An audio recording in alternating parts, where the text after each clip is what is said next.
രജബും കടന്നു ഷഹബാനണഞ്ഞു റമളാനിലേക്ക് വരുമോ റഹ്മത്തു തന്നു പാപം പൊറുത്തു ഇത്തക്കും നമുക്ക് തരുമോ അകം പൊള്ളയാക്കി പുറവും മിനുക്കി കഴിയും നമുക്കെന്നോർക്കാം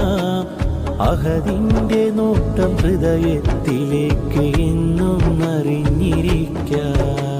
ഭവനം മിനുക്കി നാടും ഒരുക്കി വിഭവങ്ങൾ സൂക്കിൽ വന്നു ഭയമൊട്ടുമില്ല പകലന്തിയോളം വിശപ്പും സഹിച്ചു നിന്നു ഖുർആനതില്ല ദിക്റൊന്നുമില്ല നിസ്കാരം നമ്മിലുണ്ടോ കൽബം അറിഞ്ഞു കരയാൻ തുനിഞ്ഞ നിമിഷം ഒരൽപ്പമുണ്ടോ അമലാണ് നോമ്പ് അതിലുണ്ടോ ഖൈർ